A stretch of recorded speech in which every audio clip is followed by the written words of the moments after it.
आदाब,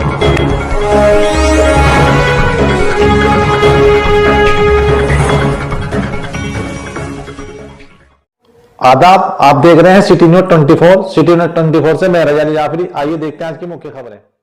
मौजूद हैं सहारनपुर के क्षेत्र वार्ड 61 और धोबी वाले पर, जहां हमारे साथ मौजूद हैं कांग्रेस के युवा नेता आरिफ सिद्दीकी साहब। तो हम इनसे जो मिले हैं आज, एक कारी साहब हैं जिन्हें कारी अबरार जमाल, उन्हें एक ख्वाब आया है मोदी जी को लेकर। आइए उसके बारे में चर्चा करते हैं कि कितनी सच्चाई है और आरिफ सिद्दीकी इसमें क्या कहना चाहेंगे। आपका स्वागत है सिटी न्यूज 24 में। बहुत बहुत शुक्रिया अकबर भाई।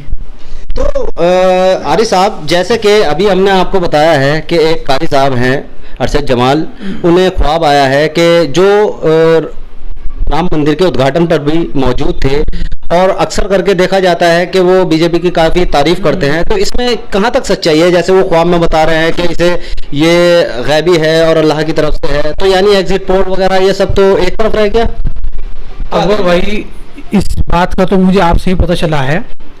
हाँ, यह है कि वो अक्सर कर उनकी वीडियो मेरे सामने आती है। वो कई बार मुसलमान के बड़े बड़े उलमा इकराम को, बड़े बड़े रहनुमाओं को कटघरे में खड़ा कर देते हैं मोदी जी की तारीफ करने के लिए। और अभी जिस प्रकार से आप बता रहे हैं कि उन्होंने ख्वाब देखा है, और ये तो यूट्यूब पे वायरल हो रही है। हाँ, उन्होंने ख्वाब देखा है कि हिंदुस्तान के में तीसरी मर्तबा नरेंद्र मोदी जी प्रधानमंत्री बनना है। पहली बात तो ये बहुत ज्यादा हास्यास्पद है। और फिर वो ये भी कह रहे हैं कि मेरी मजाक मत बनाना तुम।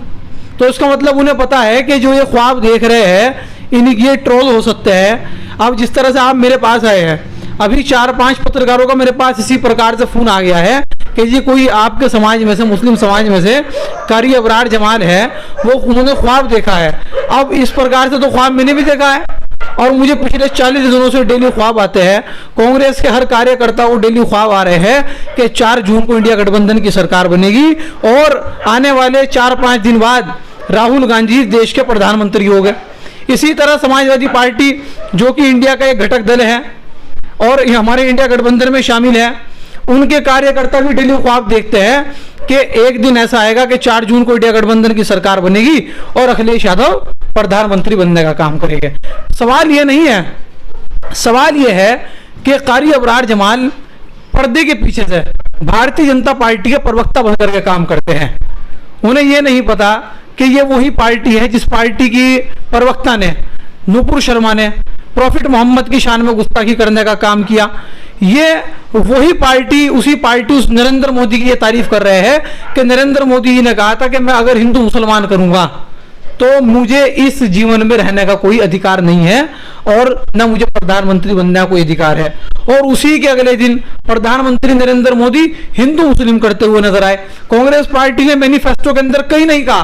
प्रधानमंत्री की भाषा का स्तर इतना गिर चुका है अकबर भाई, प्रधानमंत्री ने मंगल सूत्र की बात करी, प्रधानमंत्री ने 14% यानी कि जो आरक्षण की बात थी, राहुल गांधी का कोई वीडियो ऐसा नहीं है, कांग्रेस के मैनिफेस्टो के अंदर ऐसा कहीं नहीं है। अब तो चुनाव निमट चुके हैं, लेकिन जनता को सच्चाई जानना बहुत ज्यादा जरूरी है। आप पत्रकार हैं, आप मुझे एक बार बता दीजिए, राहुल गांधी ने, प्रियंका गांधी ने, इंडिया गठबंधन के किसी भी नेता ने अगर ये बात कही हो कि आप जो है ये कौन सा मामला बता रहा था मैं आपको भी, मंगल सूत्र वाला, और मंगल सूत्र के बाद हिंदू मुसलमान वाला, कि ये जो है मुसलमानों को आरक्षण देने की बात कर देंगे, तो ऐसा कहीं पर राहुल गांधी ने या प्रियंका गांधी ने, अखिलेश यादव ने कहने का काम किया हो। ये बात आपकी सही है। फिर उसके बाद नरेंद्र मोदी जी क्या कहते हैं कि अगर, यानी कि एक जगह तो वो 400 पार का नारा दे रहे हैं और एक जगह उन्हें डर है, एक जगह उन्हें खौफ है कि राहुल गांधी देश का प्रधानमंत्री बनेगा। इसलिए उन्होंने दुष्प्रचार किया कि सुप्रीम कोर्ट का फैसला जो राम मंदिर के पक्ष में आया था, नरेंद्र मोदी ने कहा है कि राहुल गांधी और कांग्रेस पार्टी उसे भी पलटने का काम कर देगी। ये बताइए कितना हास्यास्पद बयान नरेंद्र मोदी ने दिया है। कभी ऐसा हो सकता है? नहीं, ये तो राम मंदिर तैयार हो गया और वो पलटा जा सकता है? नहीं, ये तो ऐसा है। देखिए, हमने ये तो सुना है, अभी माननीय हमारे जो मुख्यमंत्री जी हैं, उन्होंने भी बयान दिया था कि यूपी में अब लोग बाहर नमाज नहीं पढ़ते, लाउडस्पीकर में अजान नहीं होती, और इस तरह का उन्होंने बयान दिया है। तो ये तो एक चिंताजनक बात भी है, लोगों में कहीं ना कहीं इस बात को लेकर फिक्र भी है। लेकिन क्या लगता है आपको, जिस हिसाब से कारी साहब को ख्वाब आ रहे हैं, ये एग्जिट पोल तो एक तरफ रखा रह गया, क्योंकि अब कहीं ना कहीं ऐसा लगता है कि एग्जिट पोल ना देकर कारी या किसी धर्म गुरु के पास जाके पूछना चाहिए कि जी आपको क्या ख्वाब आया, उसके हिसाब से हम एग्जिट पोल दे देंगे। आपने कारी साहब की एक और बात कही, और मुझे अभी एक पत्रकार ने फोन करके बताया कि कारी साहब ने कहा है कि उलमाओं को इजमा हुआ है। जब मैंने ख्वाब की ताबीर पूछी तो बहुत सारे उलमाओं से मैंने फोन पर बात की, और उलमाओं को इजमा हुआ है कि ये ख्वाब जो आपने देखा है इसकी ताबीर यही है कि 4 जून को देश के प्रधानमंत्री नरेंद्र मोदी बनने के लिए जा रहे हैं। अब मैं ये पूछना चाहता हूं कि उलमाओं का इजमा तो जब होगा कि जब देवबंद दारुल उलूम से मशवरा लिया जाए, यह जो है बरेली, क्योंकि ये सहारनपुर के वार्ड 61 का मामला नहीं है कि मोहल्ले किसी हफीज के पास चले गए, मसला पूछ करके आ गए।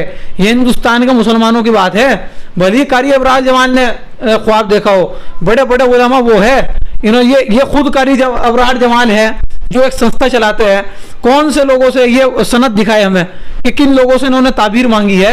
एरिया में पंचायत बिठा के जो उलमा हो उन्हें बिठा के ये मोहर लगवा लिया, क्योंकि ये तो अक्सर करके होता आ रहा है। उम्मत का इज्मा जिसके साथ चाहो उसके साथ लगा दो, क्योंकि अपने घर की खेती है। ऐसा है, ये पार्षद के चुनाव नहीं है अकबर भाई, ये चुनाव है हिंदुस्तान के मुस्तकबिल को तय करने के चुनाव। ये एक कहीं ना कहीं एक मुसलमानों के दिमाग में माइंड डाइवर्ट किया जा रहा है। ये बयान कहे नहीं जा रहे, ये बयान दिलवाए जा रहे हैं। ये बयान कारी अबरार जमान नहीं दे रहे हैं, ये कारी अबरार जमान से बयान दिलवाए जा रहे हैं। वो चाहे वो दबाव में तो खैर वो देते नहीं बयान। जैसे आपने कहा ये बयान दिलवाए जा रहे हैं, क्या लगता है कौन दिलवाएगा? भारतीय जनता पार्टी दिलवाएगी, और कौन दिलवाएगा? बीजेपी के लोग दिलवाते हैं। तो ऐसा हो सकता था कि इन पर दबाव दिलवाकर राहुल गांधी जी भी बयान दिलवा सकते। अच्छा, मेरी एक बात सुनो, लकुम दीनकुम वलिय दीन, तुम्हें तुम्हारा दीन मुबारक, हमें हमारा दीन मुबारक।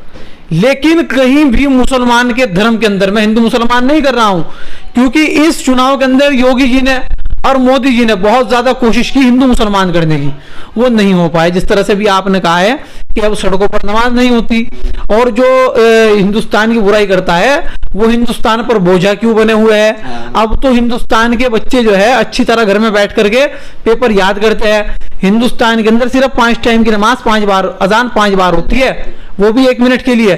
हिंदुस्तान की सड़कों पे हनुमान चालीसा नहीं पढ़ा जाता है।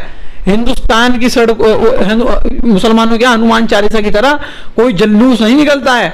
साल में एक बार मुसलमानों के यहाँ मुहर्रम पे जल्लूस आता है और ईद मिलादुन नबी पे आता है, वो भी बड़ी खामोशी के साथ पढ़ा जाता है। लेकिन हम अपने हिंदू भाइयों का बड़ा मान सम्मान करते हैं। शक्ति प्रदर्शन हर धर्म का होना चाहिए, वो हनुमान चालीसा पढ़े सड़क पर आकर के। भाई, संविधान की प्रस्तावना में डॉक्टर बाबा भीमराव अम्बेडकर ने क्या कहा है कि ये हिंदुस्तान एक सेक्युलर देश है। जिस दिन इससे सेक्युलर देश शब्द हटा दिया गया, हिंदू राष्ट्र बन जाएगा।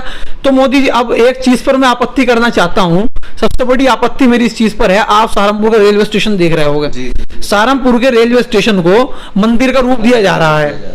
हालांकि ये हिंदुस्तान सेक्युलर देश है, यानी कि आप और लोगों की धार्मिक भावनाओं को भड़का रहे हैं। क्योंकि सहारनपुर के अंदर ये नहीं है कि अक्सरियत में 90% हिंदू आबादी है। सहारनपुर के अंदर मुसलमान भी 41% है, उसके बाद मेरे दलित भाई है, उसके बाद मेरे हिंदू भाई है। नहीं, उसे स्टेशन को डेवलप कर सकते हैं, लेकिन एक धार्मिक रूप देना का मतलब ये नहीं है वो स्टेशन है। चलिए, आप हिंदुस्तान की धरोहर दिखाना चाह रहे हैं कि हिंदुस्तान के अंदर इतने प्यारी प्यारी मंदिर है, तो इतनी खूबसूरत हमारे यहाँ की सहारनपुर की जामा मस्जिद भी है। एक गुंबद जामा मस्जिद का बनवाओ, एक जो है गुरुद्वारे का जो उनकी सिंबल है किसी प्रकार का वो बनवाओ, गिरजाघर का बनवाओ, कि जो सहारनपुर के अंदर दूर दराज से कोई आदमी आता है, कोई बाहर देश से पर्यटक आता है, तो वो हिंदुस्तान की तमीज और तहजीब देख करके जाए कि ये हिंदुस्तान की एकता है। ये संविधान ये इसलिए बदला जा रहा है। हमने देवबंद किस जाता है, आप मुझे बताओ।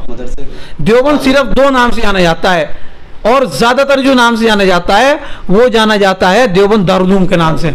और अगर सहारनपुर जिले के अंदर देवबंद जाना जाता है, देवबंद दारुल उलूम और माँ बाला सुंदरी जो वहां पर मंदिर है उसके नाम से जाना जाता है। अब आप देवबंद का स्टेशन देख कर के आओ, उसे भी बिल्कुल मंदिर का रूप दे दिया गया है।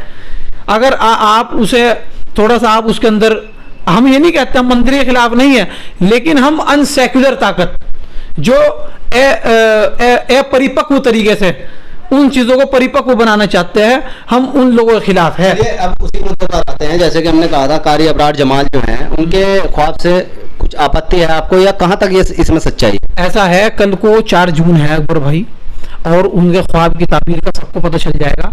हम ये नहीं कहते कि उन्होंने ख्वाब देखा है तो इसलिए नरेंद्र मोदी प्रधानमंत्री बनेगा, ऐसा नहीं होता है। अगर बन गया तो वो तो यही कहेंगे कि हमने जो है हमने ख्वाब देखा था, हमने पहले बताया था, और अगर ना बने फिर उम्मत का ईमा कहाँ जाएगा? ऐसा है, कारी अबरार जमाल जैसों का अस्तित्व जो था वो इन भारतीय जनता पार्टी की सरकारों के अंदर था। अब उन्हें लग रहा है कि ये जाने वाले हैं, अब ये जा रहे हैं, तो कोई ऐसा शोषा छोड़ करके जाऊं कि जो नरेंद्र मोदी और इन्हें भाजपा वालों को, नरेंद्र मोदी तक तो कहाँ पहुंच होगी, ये भाजपा के जो शहर वाले हैं इन्हें हमेशा याद रहे कि देखो कारी अबरार जमाल आपके बुरे वक्त में भी खड़ा था। अगर कल को, पहली बात तो आ नहीं रही सरकार, लेकिन अगर तोड़ जोड़ करके, तोड़ मरोड़ करके नरेंद्र मोदी देश का प्रधानमंत्री बन भी गया तो क्या होगा? अब कारी अबरार जमाल के नंबर जो नीचे डिजिट पर जा रहे थे ऊपर चले जाएंगे। हमने तो पहले ख्वाब देख लिया था, और हम लोगों का मानना यह है, कल हमारी इंडिया गठबंधन की मीटिंग हुई और आज भी इमरान मसूद साहब के यहाँ हम लोगों की मीटिंग थी, कल भी मीटिंग थी, परसों भी मीटिंग थी। हम लोग पूरे ट्रेंड है हर बुरी ताकत से लड़ने के लिए। जो भी सहारनपुर के अंदर उस दिन भी पोलराइजेशन करेगा या किसी प्रकार की कोई राजनीतिक रूप से हमें हराना चाहेगा और हम जीतते हुए, तो हम सर्टिफिकेट लेने तक काउंटिंग नहीं छोड़ेंगे। चलिए, अच्छा ऐसा भी तो हो सकता है जैसे कोई कारी अबरार जमाल है, एक आधा आप भी देख लीजिए, ऐसे ही आप भी ख्वाब मुझे तो हो सकता है ना ऐसा? नहीं, आपको तो आए रहे। एक चीज ये है, देखिए एक चेहरा होता है जी, जैसे कारी साहब हैं, एक कारी साहब आपके पास भी होंगे, उनसे भी ख्वाब दिखवा लीजिए। तो कारी साहब जो है, कारी साहब का थोड़ी है, कह रहा है कि ये जो है इल्हाम है हमारी तरफ से, यानी अल्लाह की? नहीं, अल्लाह की तरफ से इल्हाम है। मैं कह रहा आपको, मैं डेली रात को ख्वाब देखता हूँ, और मैं देखता हूँ कारी थोड़ा नहीं, मैं कारी नहीं हूँ, मैं एक इंसान तो हूँ, अल्लाह तो मेरा भी है। लेकिन कारी साहब है, कारी साहब तो ऐसे कारी है कि भारतीय जनता पार्टी के जब वो राम मंदिर का उद्घाटन हुआ, सारे विपक्ष ने, सब लोगों ने उन्हें ठुकरा दिया। कारी साहब ने प्राण प्रतिष्ठा की जाकर के। कारी साहब वहां से बहुत सारी गिफ्ट। आपके पास भी तो होंगे आधा कारी ऐसे? हमारे पास जो कारी है वो कारी ऐसे है कि कारी अबरार जमान साहब को घर तक छोड़ करके आएंगे, जो इज्मा उन्होंने करने का। दिखवा लो एक आधा ख्वाब। नहीं, कोई ख्वाब ये तो है नहीं कि उनसे ख्वाब दिखवा लो ख्वाब तो मैं भी दिखवा दूं, एक मैं कारी साहब को पकड़े कारी, लेकिन दूसरा कारी अबरार जमान भी सहारनपुर के अंदर ढूंढना मुश्किल है ना। बात यह है, जितने भी कारी अबरार जमान जैसे लोग हैं वो सारे भाजपा के अंदर है, यहाँ तो है नहीं कोई। यहाँ तो प्रॉफिट मोहम्मद को मानने वाले लोग हैं, राम को मानने वाले लोग हैं, गांधी को मानने वाले लोग हैं, चंद्रशेखर आजाद को मानने वाले लोग हैं, अशफाक उल्ला खान जैसे लोगों को मानने वाले लोग हैं। हम लोग तो उनको मानने वाले लोग हैं।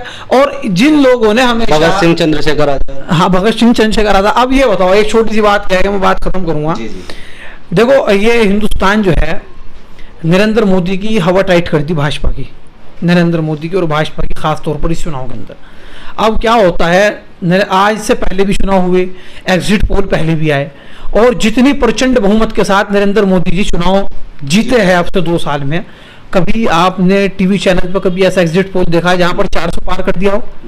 और जब एक तरफा चुनाव था, दोनों साइड, एक हुआ था शायद वो थे जिन्होंने 400 कुछ सीटें आई थी उनकी, कांग्रेस की, वो तो खैर राजीव गांधी और उनका मामला था। मैं नरेंद्र मोदी जी की बात बता रहा हूं, जो मीडिया गोदी मीडिया बन चुकी है। जब नरेंद्र मोदी की एक तरफा लहर थी, मैं कांग्रेस में होने के बावजूद मुझे भी पता था कि हम लोग हार रहे हैं, आपको भी पता था कि नरेंद्र मोदी जीत रहे हैं। उस टाइम पर भी 400 पार नहीं हुआ। और इस टाइम जब जनता सड़कों पर आ गई, कड़ी धूप में अखिलेश यादव की रैली जो हुई राहुल गांधी की, उसके अंदर इतना जमघटा आया, इतनी भीड़ आई कि जो माइक के तार थे वो सारे टूट गए, तोड़ दिए, वहीं स्टेज तक लोग बाग आ गए। और ऐसा एक रैली में नहीं, कई सौ रैलियों के अंदर ऐसा हुआ, इनकी कई रैलियों के अंदर ऐसा हुआ कि बैरिकेड्स तोड़ करके लोग बाग आ गए। नरेंद्र मोदी की हवा टाइट कर दी। तो आप मुझे ये बताइए कि जब तो 400 पार नहीं हुआ, जब एक तरफा थे, अब नरेंद्र मोदी ने एक 400 पार का नारा दिया, तो इंडिया टीवी, आज तक वाले, सिर्फ एक एबीपी न्यूज का मैं एहसान करता हूं कि उन्होंने 200-380 दी, वरना सारे लोगों ने 400 नहीं 401 सीट दी है। यानी कि 400 के पार नरेंद्र मोदी को कराया है। यानी कि ये लोग मनोबल डाउन करना चाहते हैं हम लोगों का, कि हम लोगों का मनोबल डाउन हो। और देखिए, कल को 4 तारीख है, कल को आप मेरे से आकर के मिलना, हम आपको जरूर बताएंगे और अपने हाथों से आपको मिठाई खिलाएंगे। इंशाल्लाह। चलिए शुक्रिया। ये थे हमारे साथ आरिफ सिद्दीकी, जिन्होंने बहुत अच्छी इनसे गुफ्तगू हुई हमारी। और कल को रिजल्ट आना है, 4 तारीख है, सब दूध का दूध पानी का पानी हो जाएगा। तो ये थे हमारे साथ आरिफ सिद्दीकी। मैं सिटी न्यूज़ 24 से मोहम्मद अकबर, अपने कैमरामैन इफ्तिखार के साथ आदाब। दिन भर की ताजा खबरें देखने के लिए हमारे चैनल को लाइक करें, सब्सक्राइब करें, बेल आइकन को प्रेस करें।